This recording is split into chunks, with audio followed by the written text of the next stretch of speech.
Radhe Radhe guys, कैसे हो आप सब। आई होप आप सब बहुत अच्छे होंगे, बिल्कुल ठीक होंगे। और आज की इस वीडियो में कुछ रिसेंट डाउट्स जो मेरे पास आ रहे हैं बहुत सारे स्टूडेंट्स के, तो उन डाउट्स को मैं क्लियर करना चाहूँगी। और इसके साथ ही मैं आपको बताना चाहती हूँ कि जैसे कि मैं कुछ प्रीवियस वीडियोस से जो कॉमन डाउट्स हैं उन्हें एक वीडियो में कवर करती हूँ। लाइक बहुत सारे डाउट्स हैं तो मैं आंसर देती हूँ कमेंट्स के, बट कुछ डाउट्स ऐसे लगते हैं मेरे को जो सबको इस चीज़ का आंसर पता होना चाहिए, तो उन डाउट्स को मैं वीडियो में कवर करती हूँ। उसके साथ ही डेली आज से हम एक डाउट जो कॉमन डाउट मुझे लगेगा उस डाउट का आंसर आपको कम्युनिटी पोस्ट पे मिलेगा, जिससे आप सब उस कमेंट को देख सकते हो और उसका जो एक्सप्लेनेशन होगी वो रिटन फॉर्म में होगी। ठीक है, तो आज से डेली एक कमेंट हाईलाइट किया जाएगा और उस कमेंट का आंसर आपको कम्युनिटी पोस्ट पे देखने को मिलेगा। तो उस डाउट से रिलेटेड अगर किसी के मन में और भी कुछ क्वेरी रहती है तो आप वहाँ पे कमेंट कर देना कम्युनिटी पोस्ट में, और उस चीज़ से रिलेटेड जो डाउट होगा सबके मन का वो दूर हो जाएगा। ठीक है, तो कम्युनिटी पोस्ट पे आप लोग एक्टिव रहना और कुछ भी क्वेरी हो तो पूछ सकते हो। ठीक है, तो आज से डेली एक कमेंट जो है उसका आंसर वहाँ पे दिया जाएगा। वो कमेंट किसी का भी हो सकता है जो कॉमन लगेगा मुझे। ठीक है, तो आज के जो डाउट्स मैं सॉल्व करने वाली हूँ वो कुछ 3 डाउट्स हैं मेन, उन्हें मैं आज क्लियर करूँगी। सबसे पहला जो डाउट था वो ये था एक स्टूडेंट का कि दी काउंसलिंग के टाइम पे डॉक्यूमेंट्स कौन कौन से रिक्वायर्ड होते हैं। इस चीज़ पे मैं पहले भी वीडियो बना चुकी थी, बट मुझे लगता है कि अभी ये चीज़ आपको जान लेनी चाहिए क्योंकि अभी जो काउंसलिंग है वो जल्दी ही शुरू होने वाली है। तो उससे पहले आप अपने डॉक्यूमेंट सब तैयार कर लो। ठीक है, ताकि डॉक्यूमेंट वेरिफिकेशन के टाइम पे फिर आपको दिक्कत आएगी तो आपका एडमिशन कैंसिल हो सकता है। तो इसीलिए अपने डॉक्यूमेंट्स तैयार कर लो, आपने जो मेहनत की है वो वेस्ट नहीं जानी चाहिए। ठीक है, तो डॉक्यूमेंट्स जो आपके रिक्वायर्ड है काउंसलिंग के टाइम पे, काउंसलिंग के बाद डॉक्यूमेंट वेरिफिकेशन के टाइम पे, वो है 10th की मार्कशीट, 12th की मार्कशीट, एडमिट कार्ड आपका, उसका प्रिंट निकलवा लेना, and domicile, Haryana domicile certificate जो होता है, कास्ट सर्टिफिकेट आपकी, लाइक जनरल वालों को कास्ट सर्टिफिकेट नहीं देना होता, और जो अदर कैटेगरी हैं like SC category, BC category, EWS, इस कास्ट से रिलेटेड आपके पास कास्ट सर्टिफिकेट होना चाहिए। ठीक है, next is passport size photos होनी चाहिए आपके पास, 4 तो मिनिमम रखना ही रखना।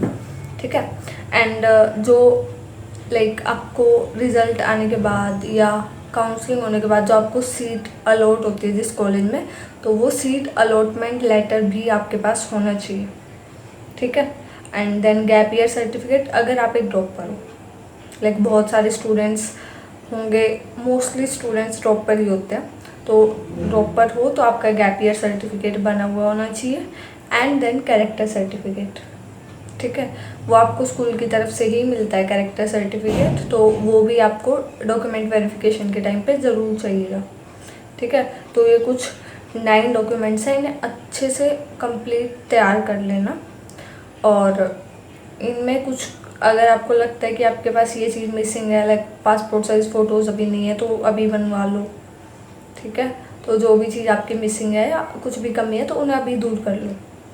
ठीक है, काउंसलिंग शुरू हो रही है, तब तक अभी टाइम है आपके पास। क्योंकि नेक्स्ट जो डाउट था वो ये था कि दी क्या काउंसलिंग के टाइम पर कैटेगरी चेंज करवा सकते हैं। देखो, इसके लिए आपको टाइम दिया गया था जब आपने फॉर्म फिल किए थे, एंड देन आपको करेक्शन विंडो भी ओपन रहती है, कुछ 12 तारीख के अप्रॉक्स हुई थी, जो कि जब आपने फॉर्म फिल किया था कि अगर आप कुछ भी चेंज करना चाहते हो या कुछ मिस्टेक आपकी हो गई है डॉक्यूमेंट लाइक एग्ज़ाम फिलिंग में, तो फॉर्म फिलिंग में, तो वो आप ठीक कर सकते हो। तो वही टाइम होता है आपके पास, कुछ भी आप ठीक कर सकते हो किसी भी मिस्टेक को। तो अब आपके पास कोई ऐसा मौका नहीं है कि आप अपने कैटेगरी वगैरह कुछ भी चेंज कर सकते हो। अब जो फिल कर लिया आपने वो वही है सब कुछ। ठीक है, तो अब आप कुछ चेंज नहीं कर सकते। अब वही कैटेगरी मानी जाएगी आपकी जो आपने फिल कर चुके हो आप। बहुत सारे स्टूडेंट्स इसी चीज़ से रिलेटेड पूछ रहे थे, लाइक वो जनरल कैटेगरी से हैं, EWS का सर्टिफिकेट है उनके पास, तो क्या वो अब वो EWS से कर सकते हैं? तो अब नहीं कर सकते, ठीक है। तो वो तभी कर सकते थे आप लोग। तो आई होप ये डाउट आपका बिल्कुल क्लियर हो चुका होगा। And next doubt is the, अगर फर्स्ट राउंड में नील आ गया यानी कॉलेज नहीं मिला, तो क्या हमें सेकंड काउंसलिंग में जाना है या सिर्फ उन्हें ही जाना है जिन्हें अलॉटेड कॉलेज पसंद नहीं आया? देखो, जो भी फर्स्ट काउंसलिंग में लाइक आपको कोई भी कॉलेज अलॉट नहीं हुआ है, कॉलेज किस तरह अलॉट होता है, जो आपके मार्क्स हैं उसके अकॉर्डिंग जो आपने प्रेफरेंस फिल की है, अगर उसमें किसी इस स्कोर पे आपको जो कॉलेज मिल सकता है उसमें आपको सीट अलॉट की जाएगी। बट अगर आपका स्कोर इनमें से किसी कॉलेज के अकॉर्डिंग नहीं है तो उस कंडीशन में आपको नील दिखा दिया जाता है, ठीक है, सीट अलॉटमेंट में। तो अगर आपका स्कोर उस मार्क्स आपका कॉलेज के अकॉर्डिंग नहीं है, कट ऑफ के अकॉर्डिंग, तो आप नेक्स्ट राउंड में पार्टिसिपेट कर सकते हो, ठीक है।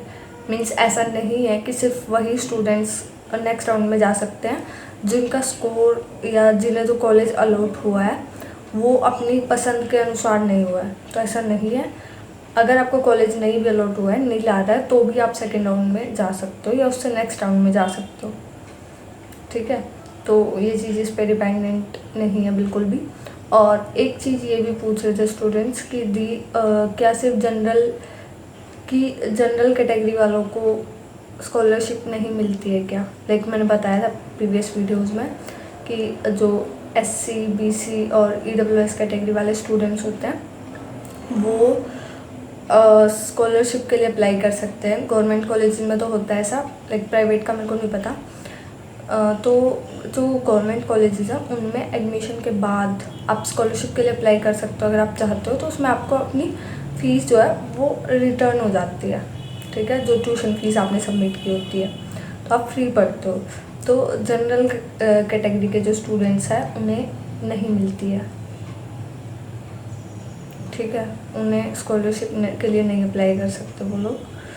तो ये रहता है आपका, उसके लिए कुछ इनकम का भी क्राइटेरिया होता है, तो वो क्राइटेरिया फुलफ़िल होना चाहिए आपका, तभी आप स्कॉलरशिप के लिए अप्लाई कर सकते हो, ठीक है। तो कुछ ये क्राइटेरिया रहता है। और आई होप ये चीज़ आपका जो डाउट था वो क्लियर हो चुका होगा।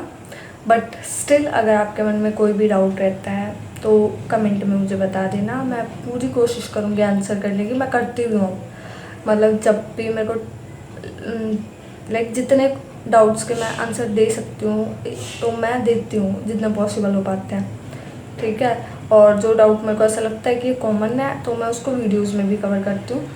और आपसे हम डेली एक डाउट कम्युनिटी पे भी सॉल्व किया करेंगे, ठीक है। उसकी कंप्लीट एक्सप्लेनेशन होगी या फिर डायरेक्ट आंसर होगा तो वो आपको कम्युनिटी पे ही आंसर मिल जाएगा उस चीज़ का, ठीक है। और ये जो डॉक्यूमेंट्स थे वो बोल रहे थे कि दी एक बार लिस्ट कंप्लीट इसका PDF वगैरह डाल दो कौन कौन से डॉक्यूमेंट्स है, तो मैं आज इसका भी कम्युनिटी पे कंप्लीट लिख दूँगी आपको कि कौन कौन से डॉक्यूमेंट्स हैं, तो आप वो डॉक्यूमेंट्स अब भी से तैयार कर लेना, ठीक है। डॉक्यूमेंट वेरिफिकेशन के टाइम के भरोसे मत रहना कि तब जाके संभाल रहे हैं बहुत सारे, तो बहुत सारे होते हैं ऐसे स्टूडेंट्स जो संभालते ही उस टाइम पे हैं, ठीक है। तो डॉक्यूमेंट्स पहले तैयार कर लेना अपने। और काउंसलिंग से रिलेटेड या चॉइस फिलिंग से रिलेटेड कुछ भी डाउट अगर आपके मन में चल रहा है तो वो मेरे को कमेंट में बता देना, मैं पूरी कोशिश करूँगी आंसर करने की, ठीक है। तो मिलते हैं नेक्स्ट वीडियो में। Till then bye bye, take care guys, Radhe Radhe.